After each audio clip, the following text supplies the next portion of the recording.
Okay, our next story for today is The First Dog, written and illustrated by Jan Brett.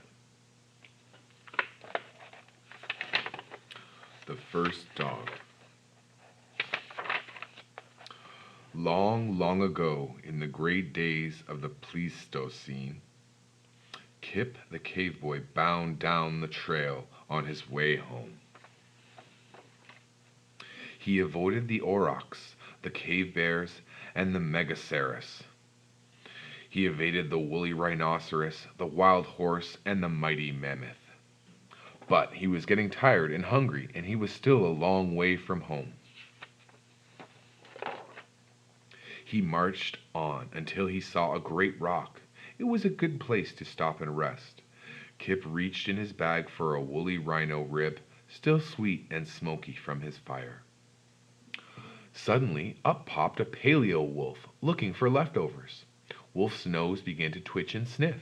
He sniffed to the left, and he sniffed to the right. "What are you doing?" teased Kip. "What can you smell in this emptiness?"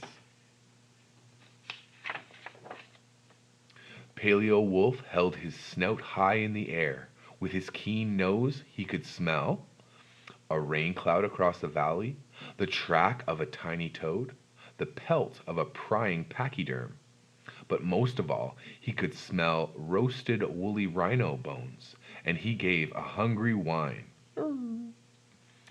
"Pooh," said Kip, "I can't smell anything but my dinner, and it's all for me," and he turned his back on Wolf.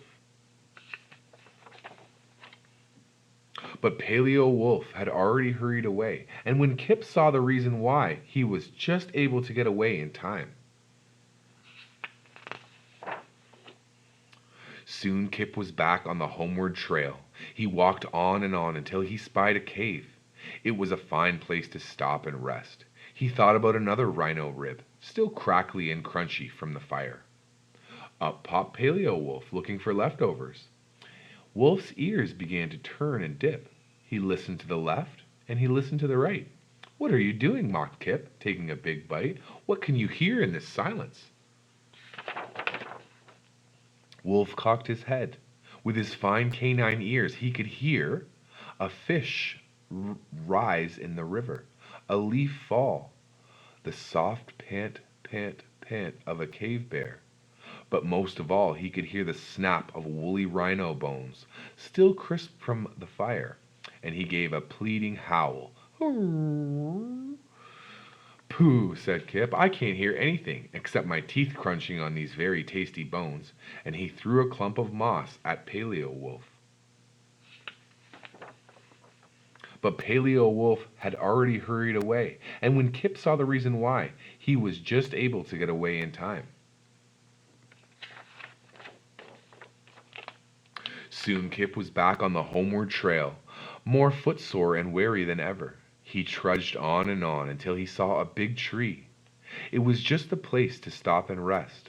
He climbed the tree and reached for a woolly rhino rib, still pearly and greasy from the fire. Up popped Paleo Wolf, looking for leftovers. Wolf's eyes began to sparkle and dance. He looked to the left, and he looked to the right. "What are you doing?" jeered Kip. "What can you see in this darkness?" Wolf's eyes glowed. With his sharp eyes he could see the shimmer of a distant dewdrop, a mouse scurrying far away, a feline sleeping high above. But most of all he could see a pearly, greasy morsel of rhino bone shining in the moonlight, and he licked his chops. "Pooh," said Kip, "I can't see anything, except of course my roasted, toasted, crispy, crunchy, pearly, greasy, woolly rhino rib. And you won't be tasting that because I want it all to myself." Then Kip yelled, "Shoo!" as loud as he could. The yell resounded up and down the tree. It woke every living thing around. Instantly Paleo Wolf's nose wrinkled and his ears went back. His eyes narrowed and his tail stood out. He looked so terrible that Kip threw the whole bag of rhino ribs down from the tree. "Help yourself, Wolfie." But Paleo Wolf did not care about dinner right now. His mane bristled and ridged down his back. A long growl shook from his throat. It was his last warning. Kip opened his eyes very wide. He looked all around, but he could not smell or hear or see anything. He whispered, "What do you know, wise wolf?" But Paleo Wolf was gone. There is a great danger here, thought Kip. I must disappear too. And he shrank into the leafy branches and made himself very small. Just in time, for high in the tree was the most fearsome of creatures, the saber-toothed cat. She crouched, she snarled, and then she sprang. She hurtled past Kip, hidden in the leaves, and pounced on the pile of woolly rhino bones down below.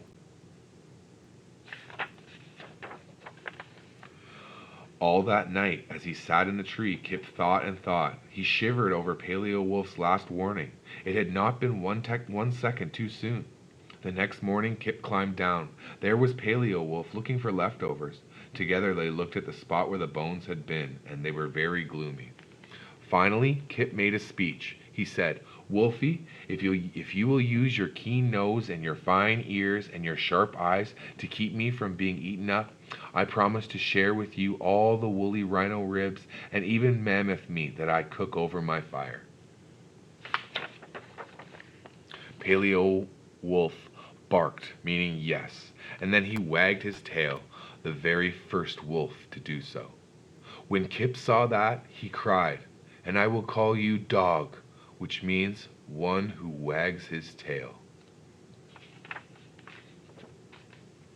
Then Kip the cave boy and the first dog went on home.